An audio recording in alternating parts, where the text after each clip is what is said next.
গভীর নিম্নচাপে দেশের বিভিন্ন স্থানে রাতভর বৃষ্টি হয়েছে। বিভিন্ন সড়কে দেখা দিয়েছে জলাবদ্ধতা। পানিবন্দী নিম্নাঞ্চলের মানুষ। বরিশালে বৃষ্টিতে অধিকাংশ সড়ক পানিতে তলিয়ে যাওয়ায় নাকাল নগরবাসী। শনিবার বিকেল পর্যন্ত 110 মিলিমিটার বৃষ্টিপাত রেকর্ড করেছে স্থানীয় আবহাওয়া অফিস। বৈরী আবহাওয়ায় বন্ধ রয়েছে অভ্যন্তরীণ সব লঞ্চ চলাচল। খুলনাতে সকাল থেকে দমকা ও ঝড়ো হাওয়া সহ মাঝারি থেকে ভারী বৃষ্টি হচ্ছে। নগরীর রয়্যাল মোড়, টুটপাড়া, সোনাডাঙ্গা সহ বিভিন্ন এলাকা পানির নিচে তলিয়ে গেছে। খুলনা অঞ্চলের মোংলা সমুদ্র বন্দর সহ 4 সমুদ্র বন্দরে 3 নম্বর সতর্কতা সংকেত দেওয়া হয়েছে। এই মুহূর্তে কক্সবাজারের কুতুবদিয়া পাড়ায় আছেন সুজাউদ্দিন রুবেল এবং বরিশালের শীতলা খোলার মোড়ে আছেন অপূর্ব অপু। প্রথমে সরাসরি যাচ্ছি রুবেলের কাছে। রুবেল, বৃষ্টিপাত কমায় পানি নামতে শুরু করেছে। বিশেষ করে যেভাবে পানি যে সয়ালাপ হয়ে গেছিল পুরো কক্সবাজার শহর, সেখান থেকে আসলে ধীরে ধীরে পানি নামতে শুরু করেছে। আর পানি নামতে শুরু করায় আমরা গতকাল থেকে যে পরিস্থিতি দেখতে পেয়েছি, যে মানুষজন তাদের ঘর বাড়ি ছেড়ে অনেকে চলে গিয়েছিল, তারা সকাল থেকে আসলে ঘরে ফিরতে শুরু করেছে। এবং ঘরে ফিরে তারা দেখছে যে বিষয়টি, সেটি হচ্ছে তাদের যে রান্না করার যে থালা বাসন হাঁড়ি পাতিল যা ছিল সব পানিতে ভেসে গিয়েছে। পাশাপাশি যে রান্না করার যে চুলা ছিল সেটি পর্যন্ত নেই। আরও লক্ষ্য করা যাচ্ছে যে বাড়িঘর পানিতে যে পরিমাণ পানির যে চাপ, পানির চাপের কারণে অনেকটাই হেলে পড়েছে। অনেকের এখন ঘর বাড়ি পর্যন্ত নেই। মানুষ এখন চরম দুর্ভোগে রয়েছে। আমরা যে জায়গাটিতে রয়েছি সেটি হচ্ছে কুতুবদিয়া পাড়া।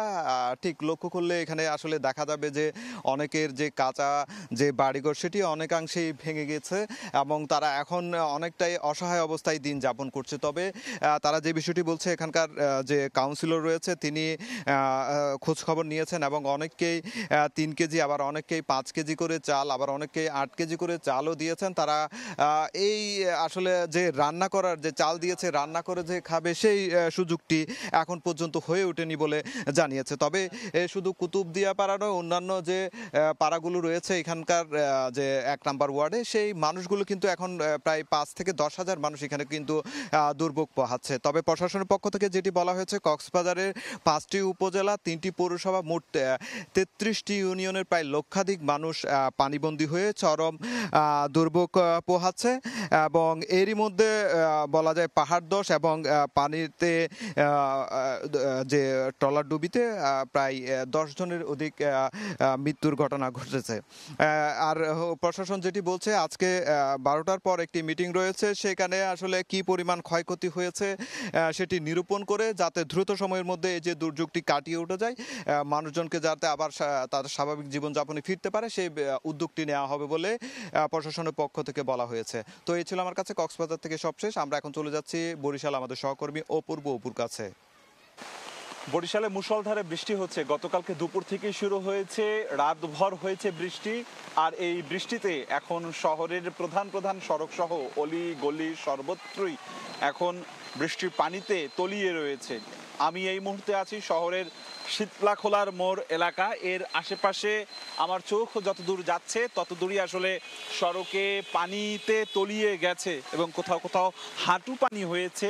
ঠিক ছবিটি দেখছেন, এটি হচ্ছে শহরের শীতলাখোলার মোড় এলাকা হয়ে বগুড়া রোড, মুন্সি গ্যারেজ, বটতলার মোড়, ভাটিখানা, কালীবাড়ি রোড সহ শহরের যে প্রধান সড়কগুলো রয়েছে সেগুলো তো বটেই, আশেপাশের অলিতে গলিতে সর্বত্রই এখন পানিতে টইটুম্বুর করছে।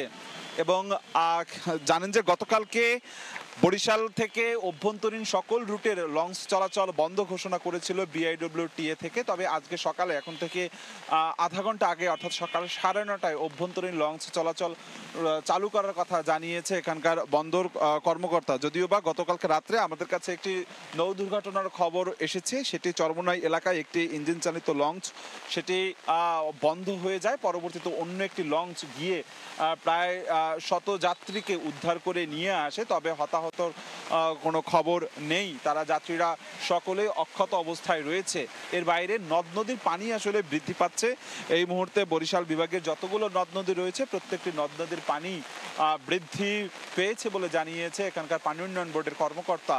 এবং আরেকটি বিষয় যে গতকালকে থেকেই শহরের বিভিন্ন এলাকায় বিদ্যুৎ বিচ্ছিন্ন হবার খবর পেয়েছি। যদিও শহরের মূল শহরের মধ্যে বিদ্যুৎ নিরবিচ্ছিন্ন থাকলেও আশপাশের এলাকা বিশেষ করে পল্লী এলাকায় এই মুহূর্তে বিদ্যুৎ বিচ্ছিন্ন থাকার আমরা খবর পেয়েছি। এবং নিম্নাঞ্চল কিন্তু আসলে প্লাবিত হয়েছে। বিভিন্ন ফসলি জমির ক্ষয়ক্ষতির খবর আমরা পাচ্ছি। ঠিক শহরে এই মুহূর্তে সকাল 10টা থেকে 10টা পর্যন্ত আমার কাছে যতটুকু খবর রয়েছে আগামীকালকে এই বৃষ্টিপাত কমবে বলে স্থানীয় আবহাওয়া দপ্তর জানিয়েছে। আজকে দিনভর এমন বৃষ্টি থাকবে বলেই তারা পূর্বাভাস দিয়েছে। বরিশাল থেকে আমার কাছে জলাবদ্ধতার যে খবর ছিল, জনদুর্ভোগের যে খবর ছিল, সবশেষ এতটুকু খবর ছিল। বৃষ্টি এবং জলাবদ্ধতার সবশেষ খবর জানাতে কক্সবাজার থেকে যুক্ত হয়েছিলেন রিপোর্টার সুজাউদ্দিন রুবেল এবং বরিশাল থেকে যুক্ত হয়েছিলেন রিপোর্টার অপূর্ব অপু।